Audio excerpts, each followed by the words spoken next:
आराध्य के चरणों में भक्ति भाव से वंदना। अनंत आस्था के केंद्र परम पूज्य गुरुदेव के सुपावन चरणों में भक्ति पूर्वक वंदना। सभी चारित्रात्माओं के चरणों में सभक्ति वंदन।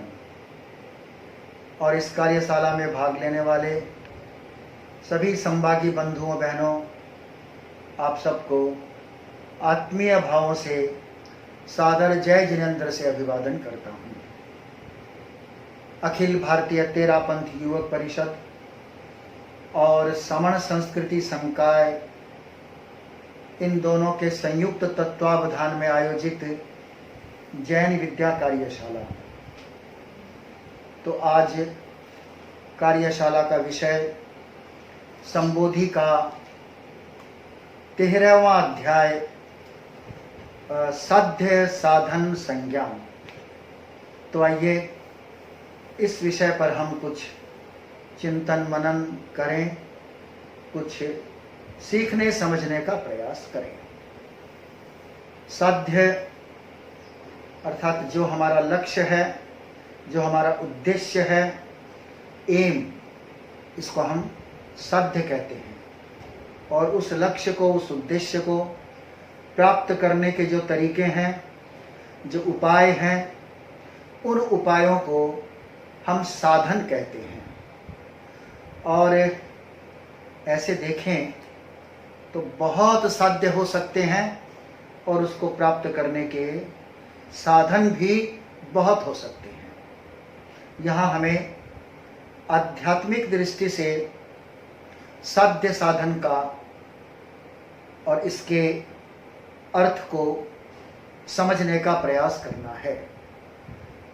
तो संबोधि में कहा गया कि आध्यात्मिक उद्देश्यों को प्राप्त करना यह हमारा साध्य है। अर्थात आत्मा की पूर्ण शुद्ध अवस्था को प्राप्त करना यह हमारा साध्य है। अब हमें यह जानना है कि इस लक्ष्य को, इस साध्य को प्राप्त करने के साधन क्या है।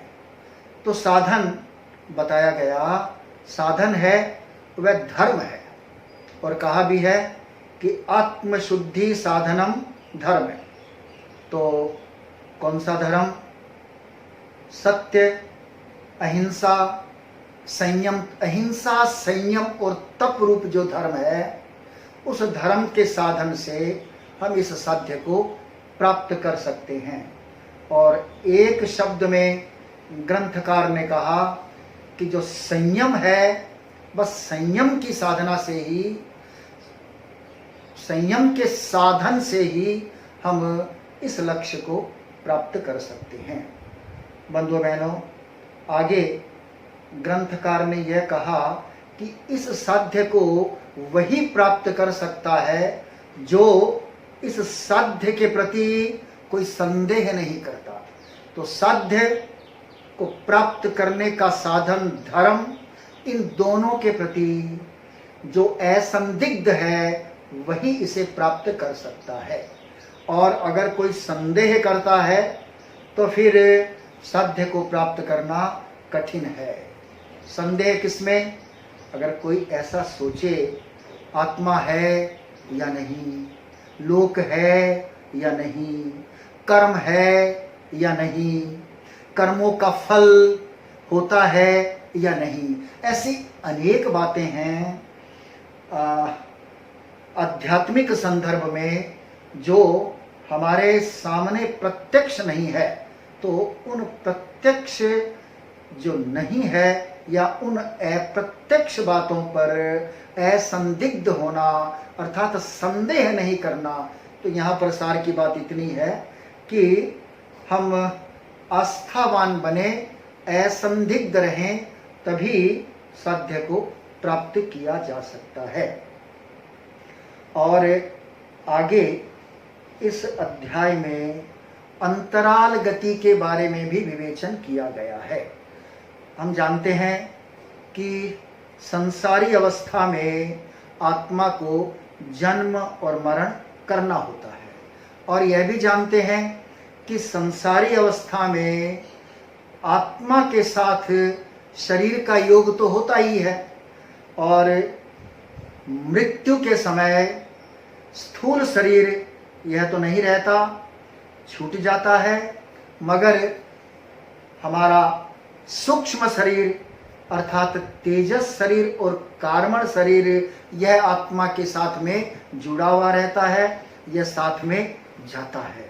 तो एक जन्म से दूसरे जन्म, इन दो जन्मों के बीच में होने वाली गति अंतराल गति कहलाती है।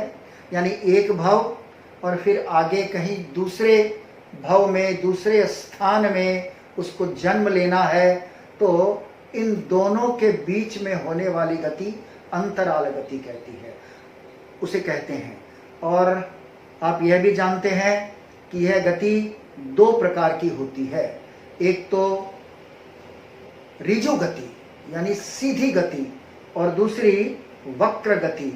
यह गति कौन सी होगी वह निर्भर करता है हमारा उत्पत्ति क्षेत्र, अर्थात जहां वह जीव जन्म लेने वाला है वह क्षेत्र अगर सीधी रेखा में है, समश्रेणी में है, तो फिर ऋजु गति होगी, और अगर विषम श्रेणी में है अर्थात सीधी रेखा में नहीं है तो फिर वक्र गति होगी।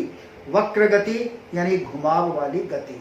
और सीधी गति में तो अर्थात ऋजु गति में तो जिस समय शरीर छूटता है, आत्मा निकलती है, उसी समय आत्मा वहां पर पहुंच जाती है। मगर ये जो घुमाव वाली गति है, वक्र गति, उसमें समय लगता है, क्योंकि आत्मा को घुमाव लेने पड़ते हैं। तो घुमाव अधिक से अधिक 3 हो सकते हैं, और उसमें समय कितना लगता है? उसमें समय ज्यादा से ज्यादा 4 समय लगता है। तो फिर और समय आप जानते हैं वह बहुत सूक्ष्म होता है।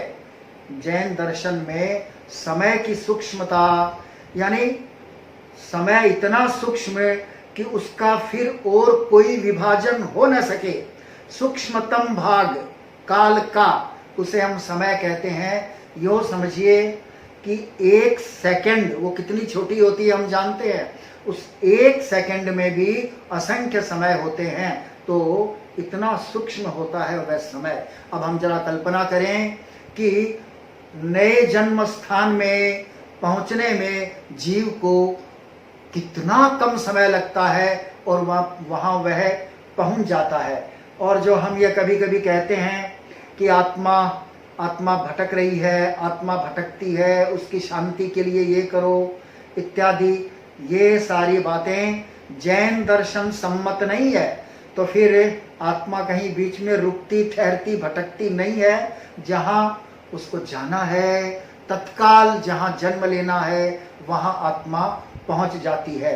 तो इस अध्याय में अंतराल गति के बारे में भी कुछ विवेचन हुआ है, और आगे वहां पहुंचकर उसका अब नया जीवन शुरू हो गया। जन्म है, हुआ, और अब उसका नया जीवन शुरू होगा। अब नया जीवन शुरू करने के लिए उसे बहुत कुछ शक्तियों का, सामर्थ्य का उसको प्राप्त करना होगा। यानी वहां पर उसे आहार लेना छोड़ना है, वहां पर शरीर का भी निर्माण करना है, इंद्रियां भी चाहिए, श्वासोच्छ्वास की क्रिया भी करनी है, बोलना, भाषा भी है, और अगर संगी है, मन वाला है, तो फिर सोचने की क्रिया होने वाली है। ये सारी प्रवृत्तियां, ये सारे कार्य उस नए जीवन में होने वाले हैं। तो हम ये जान लें, मैंने पहले भी कहा कि संसारी आत्मा का कोई भी काम पुद्गलों के सहयोग के बिना नहीं होता है। इसलिए वहां जाकर के सबसे पहला काम जो जीव करता है, आत्मा करती है, वह काम है पौद्गलिक शक्ति का निर्माण। तो इस पौद्गलिक शक्ति का निर्माण करना, उसमें थोड़ा समय लगता है। जब तक वह निर्माण कार्य नहीं हो जाता है, यानी पुद्गलों को ग्रहण करना, फिर उनको काम में लेना, फिर उनको छोड़ना, अर्थात ग्रहण, परिणमन और विसर्जन, ऐसी पौद्गलिक शक्ति का निर्माण जीव करता है। जब तक वह निर्माण कार्य नहीं होता तब तक वह अपर्याप्त कहलाता है, और जब यह निर्माण कार्य, पौद्गलिक शक्ति का निर्माण कार्य हो जाता है तो वह जीव पर्याप्त हो जाता है। बंधुओं बहनों, इस अध्याय में शरीर के बारे में भी अच्छा विवेचन है। और शरीर तो एक साधन है, साधन और साध्य यह अध्याय है हमारा, यह विषय है हमारा। तो शरीर तो आत्मा के लिए एक साधन है। आत्मा उस साधन को, शरीर को, देखिए शरीर भी है और फिर शरीर के अंतर्गत ही वाणी आ जाती है, फिर मन आ जाता है। तो सबके प्रवृत्ति के ये तीनों साधन हो ये अनिवार्य नहीं है, मगर शरीर तो सबके होंगे ही होंगे।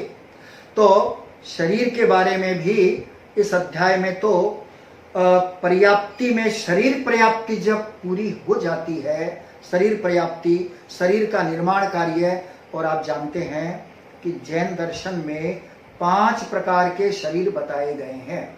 औदारिक शरीर, वैक्रिय शरीर, आहारक शरीर, तेजस शरीर और कार्मण शरीर। ये शरीर स्थूल शरीर है, वह औदारिक शरीर है, हाड़ मांस से बना हुआ, स्थूल पुद्गलों से बना हुआ यह औदारिक शरीर है। इसके बारे में हमें लंबी चर्चा भी नहीं करनी है शरीर के बारे में, मगर यह औदारिक शरीर है। और सुख और दुख का जितना अनुभव आत्मा को होता है, वह इन शरीर के द्वारा ही आत्मा को सुख और दुख का अनुभव होता है। सुख दुखानुभव साधनम शरीरम, यह औदारिक शरीर मनुष्यों के होता है और त्रियंचों के होता है। तो यह पहले प्रकार का औदारिक शरीर स्थूल उद्गलों से बना हुआ होता है, और मरने के बाद भी यह शरीर पड़ा रहता है। इस शरीर का छेदन भेदन हो सकता है, आदि आदि। और वैक्रिय शरीर, यह वैक्रिय शरीर देव और नारक के तो जन्म से ही यह वैक्रिय शरीर होता है। इस शरीर से विविध प्रकार की क्रियाएं की जा सकती है, रूप विविध प्रकार के, विभिन्न प्रकार के बनाए जा सकते हैं। यह शरीर कभी दिखाई नहीं भी पड़ सकता है, आकाश में भी चल सकता है, और मरने के बाद फिर इस शरीर का यों अवशेष नहीं रहता, और शरीर वह बिल्कुल उसके पुद्गल उड़ जाते हैं कपूर की भांति। तो यह वैक्रिय शरीर देव और नारक के जीवों के तो जन्म से होता है, मगर वैक्रिय लब्धि कोई मनुष्य भी प्राप्त कर सकते हैं, तो उनके यह लब्धि जन्य वैक्रिय शरीर मनुष्य के भी हो सकता है, और वायुकाय के भी वैक्रिय शरीर हो सकता है। तो दूसरा मैंने वैक्रिय शरीर के बारे में कुछ संक्षिप्त आपको बताया।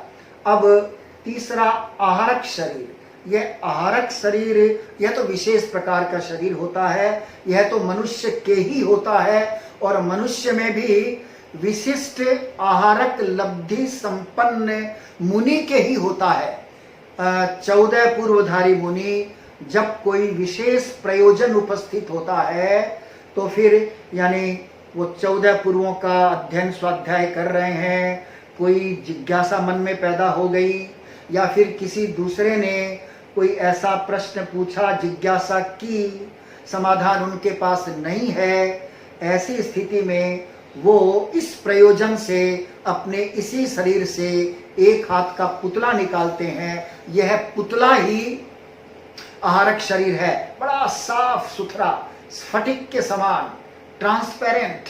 तो एक हाथ का पुतला, वह पुतला जो कि आहारक शरीर है, जहां तीर्थंकर केवल ज्ञानी बैठे होते हैं, वहां पर वह जाता है और अपने प्रश्न का समाधान करके वापस आ जाता है। और प्रश्न पूछने वाले को यह पता ही नहीं चलता कि इसमें कुछ इतना हुआ, उसको तत्काल समाधान प्राप्त हो जाता है। खैर, तो ये आहारक शरीर एक प्रकार का विशिष्ट शरीर है। अब हम बात करते हैं तेजस शरीर की। ये जो तीनों शरीर अभी मैंने बताए, उनके अंग उपांग होते हैं, अवयव होते हैं, मगर तेजस और कार्मण शरीर ये तो सूक्ष्म पुद्गलों से बने हुए होते हैं, इनके अंग उपांग नहीं होते। तेजस शरीर यानी शरीर की उष्मा, शरीर की गर्मी, शरीर का ताप, टेम्परेचर, हम कह दें कि यह तेजस शरीर है। और इस ताप से ही आहार आदि का पाचन होता है, तो यह तेजस शरीर है। इसे विद्युत शरीर भी कहते हैं। और जब जीव नए जन्म में नया जन्म लेता है और शरीर पर्याप्ति पूर्ण होने पर जो नया शरीर बनाता है, तो उसमें कार्मण शरीर के साथ मिलकर तेजस शरीर की क्रिया भी होती है। वैसे तेजस और कार्मण शरीर यह साथ में ही रहते हैं, तो यह तेजस शरीर। अब कार्मण शरीर की बात करते हैं। सभी शरीरों का कारण यह कार्मण शरीर है। यह कार्मण शरीर सूक्ष्मतम पुद्गलों से बना होता है, कार्मण वर्गणा के पुद्गलों से बना होता है। कार्मण वर्गणा के पुद्गल यही आत्म प्रदेशों के साथ में जब चिपकते हैं तो फिर ये कर्म कहलाते हैं। तो ज्ञानावरणीय आदि पुद्गलों से जो शरीर निष्पन्न होता है वह कार्मण शरीर है, यह सूक्ष्म शरीर है। यह कारण शरीर जो मैंने बताया, अन्य शरीरों का कारण, यह कार्मण शरीर है। और कार्मण शरीर एक तरह से यही मुख्य है। कार्मण शरीर सक्रिय रहता है तो कर्मों के बंधन होते हैं। कार्मण शरीर की सक्रियता से राग द्वेष होता है, फिर पुनर्जन्म होता है, और एक स्थूल शरीर को छोड़कर दूसरे स्थूल शरीर में आत्मा प्रवेश करती है। तो यह कार्मण शरीर के कारण ही ऐसा होता है। तो यह कार्मण शरीर का शोधन करना धर्म की साधना का प्रयोजन है, उद्देश्य है कि कार्मण शरीर का हम शोधन करें। तो यह कार्मण और तेजस शरीर बंधुओं बहनों जब तक आत्मा के साथ लगे रहते हैं तब तक आत्मा मुक्त नहीं हो सकती। और जब ये दोनों शरीर चले जाते हैं तो फिर आत्मा मुक्त हो गई।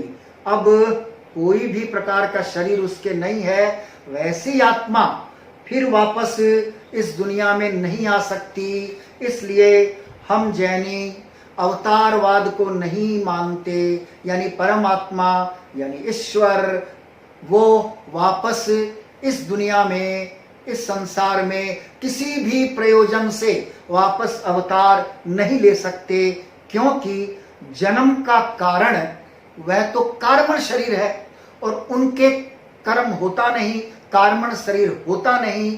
तो जन्म का कारण, जो कारण है, उस कारण को उन्होंने समाप्त कर दिया, तो फिर उनका जन्म कैसे हो सकता है।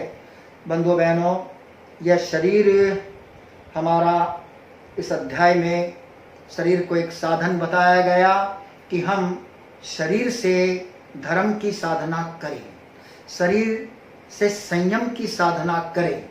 और जैसा मैंने कहा, शरीर से हम यानी आत्मा जितनी भी क्रिया करती है वह शरीर से, वचन से और मन से करती है। तो वह क्रिया, वह योग अगर हमारा शुभ होता है तो यानी शुभ काय योग, शुभ वचन योग, शुभ मनोयोग, ये योग के 3 प्रकार, ये जब शुभ होते हैं अर्थात ये जब निर्वध्य होते हैं तो फिर धर्म की साधना हो सकती है। इसलिए शरीर के द्वारा शुभ योगों का प्रवर्तन हो, शुभ योगों में रत रहें यथासंभव, तो यह धर्म की साधना में तभी यह शरीर हमारा सहयोगी बन सकता है। एक श्लोक में कहा गया, शरीर माही नावत्ति जीवो वच्चै नावियो संसारो अणवो वुत्तो जंग तरंती महिषिणो। मतलब शरीर है यह तो एक नाव है, एक नौका है, और उस नौका को, उस नाव को चलाने वाला वह जीव है, वह आत्मा है। और जो समुद्र है वह संसार समुद्र है। तो उस नाव को खेने वाला, चलाने वाला वह नाविक, वह आत्मा है। अब यहाँ आगे यह भी बताया गया कि नौका है, उसमें कोई छेद न रहे। अगर छिद्र होगा तो नौका में पानी भर आएगा, तो वह नौका तो फिर उस पार हमें कैसे पहुंचा सकती है। यहाँ नौका का मतलब परम पूज्य गुरुदेव ने अपनी पुस्तक में इसका विवेचन किया, वही मैं आपको बता रहा हूँ। और बंधुओं बहनों, यह तो गुरुओं की कृपा है, हमारे पास इतना इतना साहित्य उपलब्ध है, गुरुओं के प्रवचन और हम चारित्रात्माओं के प्रवचन, तो गुरुजनों का उपकार है हम पर। और यह जो कुछ भी हमने थोड़ा बहुत सीखा है, यह सब गुरु की कृपा का ही प्रसाद है। और हम सब सौभाग्यशाली हैं कि हमें इस रूप में एक अवसर प्राप्त हो रहा है, कुछ सीखने का, कुछ तत्व ज्ञान के रहस्यों को समझने का। शरीर क्या, आत्मा क्या, आत्मा शरीर को किस रूप में साधन बना करके धर्म का कार्य कर सकती है, धार्मिक क्रिया कर सकती है, अपना विकास कर सकती है। तो यह सब हमारे गुरुजनों का उपकार है हम पर। तो बंधुओं बहनों, हमारी जो यह नाव है, शरीर रूपी नाव, इसे हम जीवन समझें। हमारे जीवन में अगर छिद्र है, छिद्र का मतलब यहाँ हमारे जीवन में अगर कोई कमी है, कोई दोष है, अर्थात राग, द्वेष, ईर्ष्या, नकारात्मक भाव, क्रोध, अहंकार आदि ऐसी नेगेटिविटी है, तो फिर समझना चाहिए कि जीवन में छिद्र है। इन छिद्रों के रहते हुए हम उस पार कैसे पहुंच सकते हैं? ये छिद्र तो हमें नुकसान पहुंचाने वाले हैं। इसलिए धर्मनिष्ठ व्यक्ति का यह कर्तव्य है कि वह इन छिद्रों को जितना हो सके बंद करने का प्रयास करे। तो जितने जितने हमारे ये छिद्र, हमारी ये कमियां दूर होती जाएंगी, उतनी उतनी हमारी शरीर रूपी नाव है वह निश्छिद्र होती जाएगी, और वही नाव हमें संसार समुद्र के उस पार पहुंचा सकती है। तो परम पूज्य गुरुदेव से हमें इससे यही प्रेरणा मिलती है। ये जो शरीर को नाव बताया गया, और नाव को खेने वाला वह जीव है, और तो फिर जीवन में ये कमियां यथासंभव न रहे और हम उन्हें दूर करने का प्रयास करें, यह हमारा लक्ष्य होना चाहिए। बंधुओं बहनों, यूँ तो हम सब संसारी जीव हैं, दुनियादारी के काम में फंसे हुए हैं, बहुत सारी चीज़ें हमारे जीवन के साथ में जुड़ी हुई है। हमें प्रेरणा तो यही मिलती है कि हम थोड़ा संतुलन का जीवन जिएं, अर्थात जीवन में और सारे काम तो होते ही हैं, मगर उसी के साथ साथ थोड़ा आत्मा का काम भी हो, यह ज़रूरी है। और आत्मा का काम करने के लिए यह भी ज़रूरी है कि हम अनासक्त चेतना का विकास करें। आत्मोत्थान के लिए अनासक्त चेतना का विकास करें। समय समय पर हमें यह प्रेरणा भी मिलती रहती है, और प्रेरणा को कुछ कुछ लोग स्वीकार भी करते हैं, अच्छा अपना धर्म का स्वाध्याय भी करते हैं, धर्माराधना भी करते हैं, मगर कुछ कुछ व्यक्ति ऐसे भी हैं जो इस ओर बिल्कुल भी रुचि नहीं रखते। तो इसलिए नहीं रखते कि यूँ संसार की दुविधाएं, संसार की बातें, और उसी के साथ साथ भीतर में एक भावना की कमी, आसक्ति भाव का ज़्यादा होना।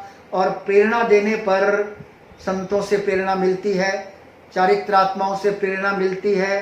कहने वाले यही कहते हैं कि अभी तो क्या, थोड़ा बाद में, अभी तो क्या, तो थोड़ा बाद में, इस तरह से कुछ कुछ लोग थोड़ा उसमें उदासीन रखते हैं। वह इस कारण कि थोड़ा उनका संसार के प्रति झुकाव, रुझान और आसक्ति ज़्यादा होती है। परम पूज्य गुरुदेव ने इस संदर्भ में एक दृष्टांत दिया और हम सब यह दृष्टांत जानते हैं और बड़ा प्रेरणादायी दृष्टांत मुझे ये लगता है। मैं थोड़ा इसकी चर्चा आपके सामने करना चाहता हूँ। देखिए, परम पूज्य गुरुदेव ने फरमाया कि इस दृष्टांत के द्वारा कि एक बार कोई एक विद्याधर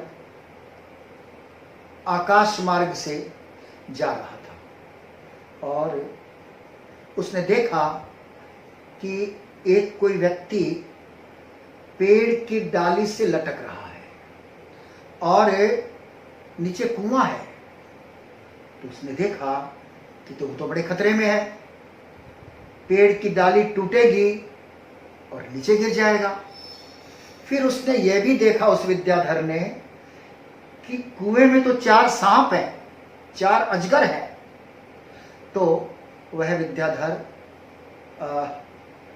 उस व्यक्ति के पास में आए और कहा कि भाई, तुम तो अभी बड़ी खतरे की स्थिति में हो, डाली भी पतली होती जा रही है जिस पर तुम लटके हुए हो, पकड़े हुए हो, कब तुम्हारा हाथ छूट जाए, नीचे गिर जाओ, और तुम आओ, मैं तुम्हें सहारा देता हूँ, तुम आओ, मैं तुम्हें बाहर निकालता हूँ और तुम हमारी इस विमान में बैठो और विलंब मत करो, क्योंकि मैं देख रहा हूँ कि इस डाली को 2 चूहे काट रहे हैं, तो कब यह कट जाए, टूट जाए, इसका कोई भरोसा नहीं है, इसलिए तुम आओ।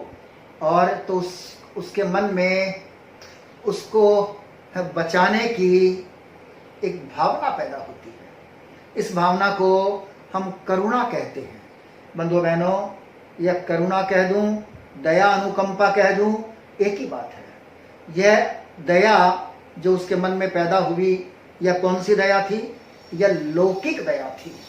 तो संक्षेप में अभी इतनी ही बात करें कि शरीर को बचाना, जीवन को बचाना, प्राण को बचाना, यह दया है, बहुत अच्छी है, मगर है यह लौकिक। और दूसरी दया लोकोत्तर दया। लोकोत्तर दया मतलब आत्मदया। आत्मदया का अर्थ है आत्मा को बचाना। तो आत्मा तो मरती नहीं है। आत्मा को बचाने का मतलब, भाई आत्मा को खतरा अगर है तो आत्मा को तो पापों से खतरा है, तो आत्मा को पाप से बचाना। तो अपनी आत्मा को पाप से बचाना, किसी और की आत्मा को पाप से बचाना, यह लोकोत्तर दया है। और जीवन बचाना, शरीर बचाना, प्राण आदि बचाना, यह है लौकिक दया है। तो वह विद्याधर इस दया से, इस अनुकंपा से प्रेरित होकर उसका सहयोग करना चाहता है, मगर वह कहता है, वह व्यक्ति कहता है, वह कहता है कि अभी थोड़ा ठहरो। क्यों कहता है? तो विद्याधर ने देखा कि डाली पर कोई शहद, मधुमक्खी का कोई छत्ता वगैरह होगा, तो वहां से शहद टपक रहा है और वह शहद उसके मुंह में गिर रहा है।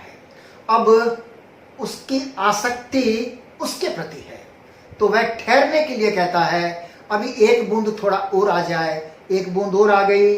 फिर विद्याधर कहता है अभी आओ, तो वह कहता है ठहरो ठहरो, थोड़ा और ठहरो, अभी एक बूंद और आ जाए। यों ज्यों ज्यों बूंदे शहद की उसे मिलती रहती है, उसकी इच्छा शहद लेने की और बढ़ती जाती है। तो हमें कहा गया कि इच्छाओं की सीमा करो। जितना जितना तुम भोगों में लगे रहोगे, तुम्हारी भोग करने की इच्छा, आसक्ति भाव, ये तो बढ़ते ही जाएंगे। अब वो विद्याधर आखिर कितनी देर तक प्रतीक्षा करता, वो तो चला गया। और बाद में क्या हुआ आप समझ सकते हैं। बाद में तो वो डाली टूट गई और फिर वह बस वापस इसी संसार में, 4 गतियों में। बंधुओं बहनों, यह तो एक दृष्टांत है। अब जरा हम इसको समझने की कोशिश करें। वह कुआं जो था वह तो था संसार। तो संसार एक कुआं है, और वो जो 4 सांप थे वह 4 गतियां थी। यानी संसार में कर्म युक्त आत्माएं इन 4 गतियों में जन्म मरण करती रहती है। और वो जो डाली थी जिसे पकड़कर वह व्यक्ति लटका हुआ था, वह डाली आयुष्य था, उम्र थी। तो आयुष्य पतला होता जा रहा है, कम होता जा रहा है। और 2 चूहे उस डाली को काट रहे थे, यानी एक चूहा दिन, एक चूहा रात। ये तो समय है। तो समय जो जो बीतता जाता है, आयुष्य कम होता जाता है, और वो दिन और रात रूपी समय आयुष्य को कम कर रहे थे। अब वो जो विद्याधर थे, वो कौन थे? वो विद्याधर थे संत, यानी उन्हें सन्मार्ग पर आने की प्रेरणा देने वाले, उन्हें बचाने वाले,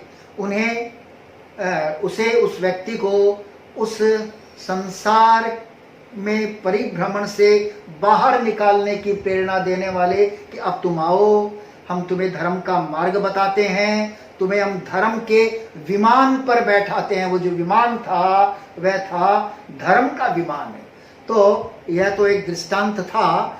और जो अब जरा हम और समझते हैं बात को, कि वो जो शहद की बूंदें गिर रही थी, वो शहद की बूंदें, मधु की बूंदें, वो क्या थी? वो जो मधु बिंदु, मधु बूंद, वो इंद्रियों के विषय थे। इंद्रियां आती है 5, उसके विषय होते हैं, तो उसके विषय थे। और अब एक महत्वपूर्ण बात ये है कि उस व्यक्ति के मन में विषय को भोग करने की जो लालसा है, वह सबसे खतरनाक बात होती है।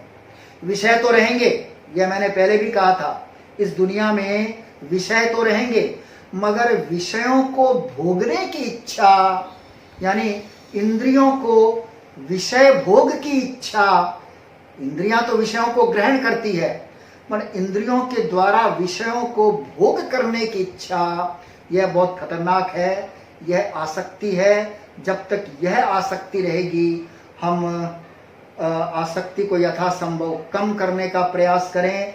थोड़ा थोड़ा कम करते आसक्ति हमारी ज्यों कम होगी, हम धर्म के मार्ग पर उतना ही अधिक आगे बढ़ पाएंगे। तो इस अध्याय में साधन और साध्य के बारे में बात कही गई। सार इतना ही निकलता है कि साधन है वो तो बहुत सारे हो सकते हैं, मगर आत्मशुद्धि के साधन वह निर्बद्ध क्रिया है। आत्मशुद्धि का साधन जो है वह त्याग और तपस्या है। इस साधन से ही आत्मा को शुद्ध बनाया जा सकता है। आगे मेघ ने इस अध्याय में एक प्रश्न यह भी किया कि मन और इंद्रियां, यह हमारी बहुत चंचल है प्रभु, कृपा करके बताइए कि हम मन और इंद्रियों को नियंत्रित कैसे करें, वश में कैसे करें।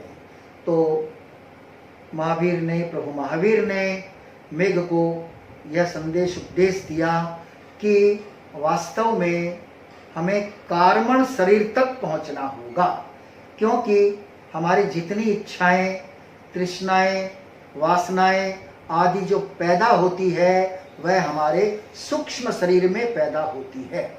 और ये इच्छाएं, ये वासनाएं, ये सारी बातें हमारे स्थूल शरीर में तो प्रकट होती है, मगर उद्गम स्थल, पैदा होने का स्थान है, वो तो कार्मण शरीर है। इसलिए हमें अपने मन की चंचलता और इंद्रियों का असंयम, इन सारी बातों पर अगर कंट्रोल करना है, नियंत्रित करना है इन्हें, तो फिर हमें सूक्ष्म शरीर तक, कार्मण शरीर तक पहुंचना होगा, कार्मण शरीर का शोधन करना होगा। और उस कार्मण शरीर तक पहुंचने के लिए हमारा साधन ये शरीर, स्थूल शरीर होगा। तो स्थूल शरीर के द्वारा उसी को सहारा बनाते हुए, माध्यम बनाते हुए हम कार्मण शरीर तक, सूक्ष्म शरीर तक पहुंचे। तो इस साधन से हम शोधन करें सूक्ष्म शरीर का। तो सूक्ष्म शरीर के शोधन से हम आत्मशुद्धि के साध्य को पा सकते हैं। इस प्रकार इस अध्याय में हमें शोधन की प्रक्रिया बताई गई है और अंत में एक महत्वपूर्ण बात कही गई है, वह यह है कि जाति के आधार पर कोई ऊंचा नीचा नहीं होता है। हम सब जीवों को समान समझें और अपने भीतर समभावों का विकास करें। हम इस महत्वपूर्ण अध्याय को पढ़कर आध्यात्मिक चेतना को जागृत करने का प्रयास करें और उसी दिशा में हम आगे बढ़ें। ऐसी मंगल भावना मैं स्वयं के लिए करता हूँ, आपके लिए और सबके लिए हम ऐसी ही शुभ भावना, मंगल भावना करें और इन अध्यायों के स्वाध्याय से ज्ञानार्जन के साथ साथ हमारा आचरण है वह भी, उसका भी परिमार्जन हो, इस दिशा में हम आगे बढ़ने का प्रयास करें। तो मैं पुनः आप सब लोगों के प्रति मंगल भावना अभिव्यक्त करते हुए, शुभकामना प्रकट करते हुए, परम पूज्य गुरुदेव का पावन स्मरण करते हुए, उनके चरणों में भक्ति भाव से नमन करते हुए और जो कुछ भी कहने में बताने में त्रुटियां हुई है, गलती हुई है, उसके लिए क्षमा याचना करते हुए अपने वक्तव्य को विराम देता हूँ। ओम अरहम, ओम अरहम।